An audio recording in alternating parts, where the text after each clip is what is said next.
The first time I went to the Whaley House, nothing happened. I was 24. It was spring and my roommate Vanessa had dragged me to Old Town San Diego on a Sunday because she wanted to do the haunted history tour and didn't want to go alone. I went because I had no other plans and because she was buying lunch. That was honestly the full extent of my investment in the trip.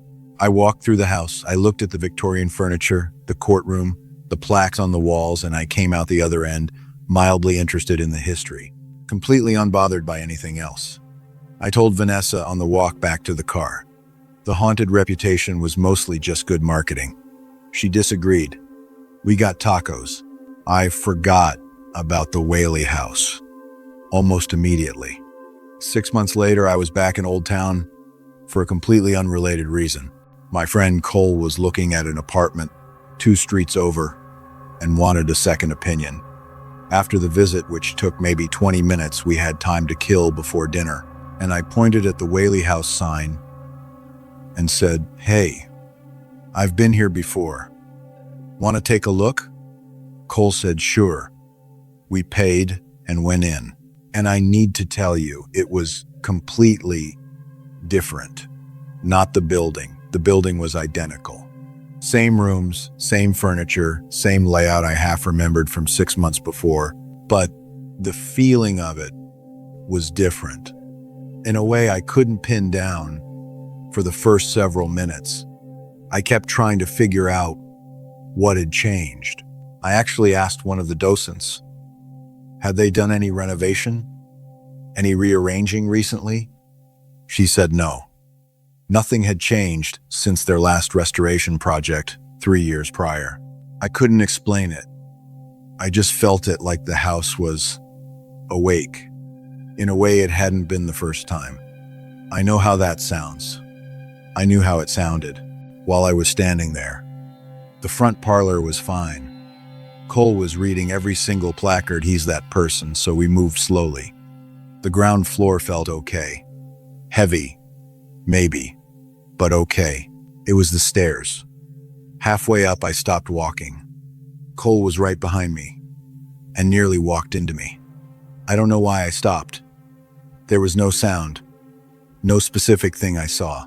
My body just stopped, like it had hit something invisible. I stood there for a second, then kept going because Cole said, "You all right?"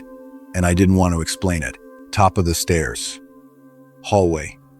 2 bedroom doors. The first room, the master, I went in, looked around, came back out. Fine.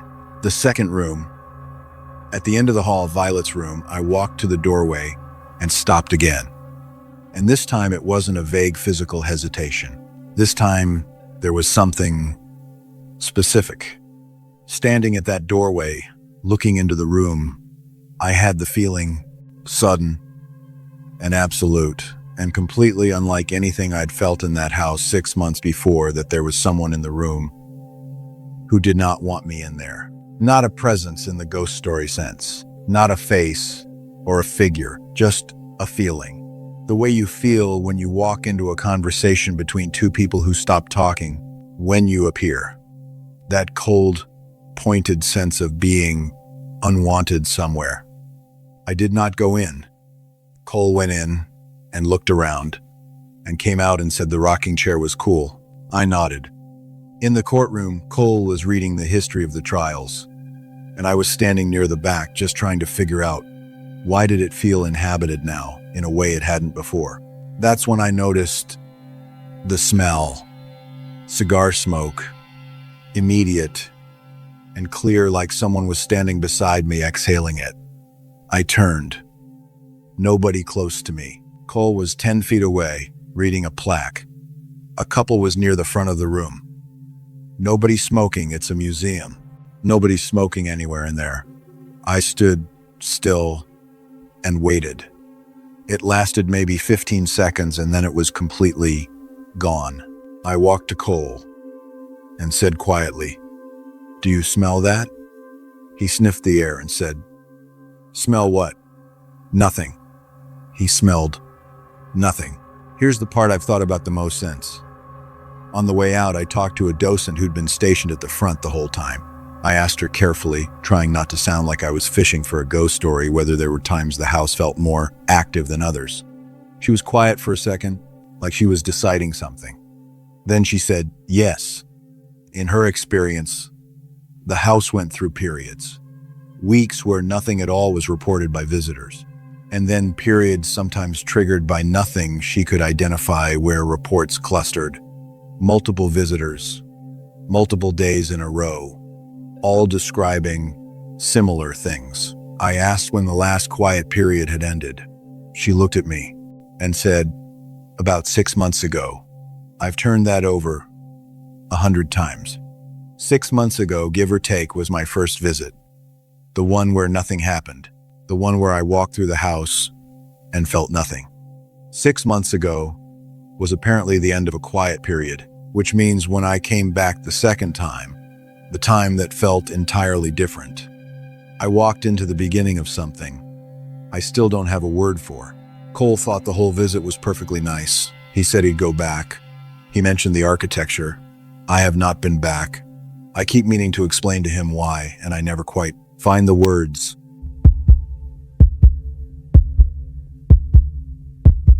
Okay, so I need to explain the context here, because without it, the whole thing just sounds like a standard haunted house visit. And it wasn't that. My name is Darnell. I was 27. My friend Tasha has always been deep into the paranormal tourism thing, ghost tours, haunted hotels, that whole world. I have always been the person she drags along, who spends the whole visit quietly providing logical explanations for everything. We have a very established dynamic. She believes. I explain. We've done maybe a dozen of these trips together, and in 12 visits, I have never once walked out of a supposedly haunted place feeling anything other than mildly entertained. I say all of that because I want you to understand how confident I was when Tasha made the dare. We were standing outside the Whaley House February a couple years ago, and she said, I dare you to spend 15 minutes alone in Violet's room. She told me it was the room with the most reported activity in the building, the room visitors most often refused to enter alone. I said, sure, immediately, because I am that person. The deal was, I go in alone. She waits at the bottom of the stairs. I stay 15 minutes by the clock on my phone. I was already thinking about where I was going to make her take me for dinner. The first thing I'll say is the room is cold. Genuinely cold. Not the rest of the house cold. A specific cold that hits you when you step through the doorway. I noticed it, and I immediately thought, old building, different airflow, thinner walls maybe. Fine. 5 minutes. Nothing. 7 minutes. Still nothing. I was already mentally composing the smug text I was going to send Tasha at the 15-minute mark. 10 minutes. The rocking chair moved. Not dramatically. Not rocking back and forth, nothing cinematic. Just shifted, maybe 2 inches from where it had been sitting still to a new position, the way something moves when it's been bumped. Except nothing bumped it. I was on the opposite side of the room. There was no one else in the room. There was no detectable draft. I looked at it for a few seconds. Then I thought, old floors, uneven surface. The chair settled. It happens. I kept sitting. 11 minutes. The smell hit me. Not unpleasant, that's the thing that got me. It was floral. Roses, maybe, or something close to roses. Specific and clear, and coming from no identifiable direction, not from the window, not from the door, just filling the room around me. I sat very still. I'm a person who does not believe in hauntings, and I sat very still in that chair and felt something shift inside my chest that I'm still not entirely comfortable naming. Then it was gone, 12 minutes on the clock. The room felt different after that, like the quality of the air had changed, like the room had become aware that I was in it. I sat for 2 more minutes, 14 minutes, 1 minute to go. I got up and walked out. I came down the stairs. Tasha was at the bottom. She looked at my face and she started smiling. She said, "What happened?" I said nothing happened. She said, "Darnell," I said. The rocking chair moved, and there was a smell. She nodded, like I'd confirmed something she already knew. I said I was buying dinner. She said she knew. I still play the skeptic. I still provide logical explanations. Most of what gets reported in those places has a rational basis, and I stand by that. But I have not taken another bet. Inside the Whaley House, and if you ever go and you end up in Violet's room and the air in there changes, don't try to explain it right away. Just sit with it for a second. Trust me on that one. I'm 31 now. This happened when I was 28. I went to the Whaley House on a solo trip to San Diego. I'd taken a few days off work and driven down from LA just to have space and quiet. No agenda. No plans. The Whaley House was on a short list of things I wanted to see while I was there. Not for the haunting, for the architecture and the courtroom history. That was genuinely my entire reason for going. I got there on a Thursday, late afternoon, maybe an hour and a half before closing. There was a guided tour starting in 10 minutes, so I joined that. The group was about 12 people. A family with 2 teenagers, a couple around my parents' age, a few solo visitors like me.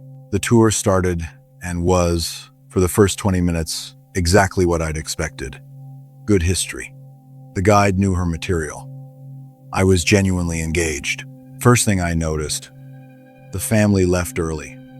They slipped out the side, a quick wave gone. Upstairs, the older couple started moving at their own pace, falling behind, drifting until they were effectively doing their own separate tour within the tour. I didn't see them again after that. The other solo visitors disappeared gradually, the way that people do when there's no formal structure holding them. One peeled off at the top of the stairs. 2 more wandered into the master bedroom and just stayed there when the rest of us moved on. I looked back at one point and it was Ryan, me, and one other woman following the guide. Then the other woman said she needed some air and went back downstairs. And then it was just Ryan and me. The guide kept talking. We kept following. By this point, we were back downstairs, moving toward the rear of the house, and the light had shifted that late afternoon quality where everything goes amber and slightly heavy and shadows start pooling in corners. The guide took us to a back room I hadn't been in before. Small, lower ceilinged, used for storage in the Whaley family's time. And the room felt different from the front rooms. It felt used. Not museum used. Lived in used. Which sounds strange to say about a room in a building that hasn't had full-time residents for over a century. But the best way I can describe it, the other rooms felt like display spaces. This room felt like a room where someone still spent time. I didn't say that out loud. I was standing near the doorway of the small room and I was looking at the opposite corner. The corner was in shadow. Late afternoon light was hitting the opposite wall, but the corner itself was dark. And I was almost certain, that there was a shape in it. Not a figure, not a clear person, just a density in the shadows. That was slightly different from the wall. The way a dark room sometimes has a darkest point that your eyes keep coming back to. I looked away and looked back. 3 times. The 3rd time I looked, it was just the wall. I stepped out of that doorway and into the hallway, and I stayed there for the rest of the time in that room. Tour ended a few minutes later.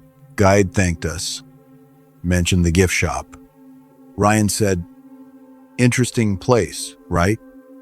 And I said, "Yeah." We walked out to the front separately. I was standing on the pavement outside, keys in my hand, and I realized I'd been holding my breath slightly for the last 20 minutes, without registering it. The way you hold yourself together in a situation and only notice it when the situation is over. I want to be clear about what I'm saying and what I'm not saying. I did not see anything definitive in that house. The shape in the corner was most likely nothing, shadows on uneven old plaster walls in low light. I know that. I'm not claiming otherwise, but the feeling in that back room, that lived-in quality, that sense of a space that still had something occupying it. I've been in a lot of old buildings, and I've never felt that particular thing anywhere else. I'd gone to see the architecture and the courtroom history. What I got was a room in the back of a house that felt like someone was still using it, someone who had no business still being there. I've never completely shaken the feeling of it.